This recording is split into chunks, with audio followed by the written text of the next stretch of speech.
Fellow Ghanaians, good evening. Let me thank you yet again for welcoming me into your homes. This being the 20th time since the outbreak of COVID-19 in the country, and the first since the election of 7th December, where Ghanaians once again reposed their confidence in me for another 4 years. When I delivered update number 19 on 8th November, I indicated that the nation, in the course of that week, was recording on the average 130 new cases of infections per day, and thus urged all Ghanaians not to let their guard down. It has been 6 weeks since that appeal, and within that period, we've had a vigorous political campaign season and elected a president and 275 members of parliament by over 13 million Ghanaians across some 38,000 polling stations in accordance with the effective safety protocols put in place by the Electoral Commission. Despite the genuine fears of many that we would see a surge in cases, we have, on the contrary, witnessed a stable daily rate of infection of between 130 and 100 cases. Indeed, the total number of active cases has reduced marginally from 1,139 as of Friday, 6th November, to 946 as of Friday, 18th December. Our hospitalization rates continue to be very low, and our treatment centers are virtually empty.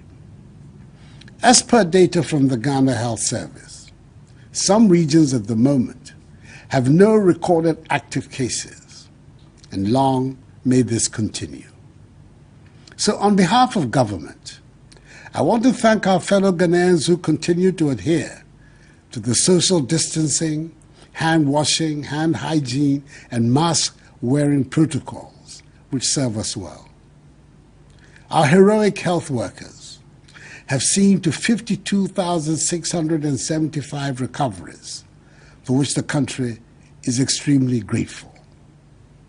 Unfortunately, 13 more deaths from COVID-19 and its complications have been recorded, bringing the total number of fatalities to 333 out of the 53,954 confirmed cases. May their souls rest in peace. The data tell us that we're experiencing in Ghana clusters of cases linked largely to confined indoor spaces with poor ventilation, workplaces, offices, factories, schools, parties, and arriving passengers at our airport. Fellow Ghanaians, the recent news of emergency approval of COVID-19 vaccines by the Food and Drugs Administration of the United States of America and the Medicines and Healthcare Products Regulatory Agency of the United Kingdom provide considerable optimism and hope for the world in our battle to defeat the pandemic. Ghana, I assure you, is not going to be left behind in having access to the vaccines. I'm aware of the anxieties relating to the safety and efficacy of newly developed vaccines. Government will ensure that the COVID-19 vaccines to be deployed in the country are effective and are safe. To this end, I've put together a team of experts from the relevant institutions and agencies who are working assiduously towards the procurement and deployment of the vaccines in Ghana. The briefings held by the Ministry of Information will keep the nation updated on this matter. Until then, and with barely a week to the Christmas festivities, which bring in its wake family reunions, parties, and many social and religious gatherings, I urge all of us to err on the side of caution and observe the COVID-19 safety protocols, no matter where we find ourselves. The dynamics of the virus has taught us that if you must host or attend such events, they are best held safely outdoors or in very well-ventilated halls, rather than in closed, air-conditioned spaces.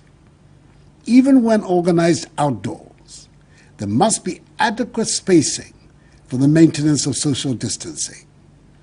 Organizers of such events, public or private, should ensure the presence of Veronica buckets, soap, and sanitizers, and must insist that patrons use them as frequently as possible. I entreat all persons with underlying ailments such as hypertension, diabetes, chronic liver disease, and asthma to pay particular attention to their health during the festive season. It is important to stress that our borders by land and sea will remain closed to human traffic until further notice. Beaches, pubs, cinemas, and nightclubs remain closed until further notice. All other institutions that have been cleared to function are to continue to do so in strict adherence to the COVID-19 protocols. So, my fellow Ghanaians, I make this plea to all of you to ensure compliance with the enhanced hygiene and mask-wearing protocols that have become part of our daily routines. This will help us in the fight against the virus. Enuanom, bronya breya enije bebre bekoso a ebekwa sorry eni hyiamu mesremo yen koso embo ye ho ban titru yen hye mask yen hoho yen sa yen titi yentem na no na beboae ama ya pam yare no afiri ye memu. I remember bronya ne mi se pi baba no wo ba ya somo kekpe mi panyefai wo ya no ni wo bu wo hi titiri wo mask wo forward ni wo hani gbe aka wote no ni ba wo ni wo hwe hele na keje wo ma na mi. This too shall pass, for the battle is still the Lord's. May God bless us all in our homeland Ghana and make her great and strong. I thank you for your attention and good night.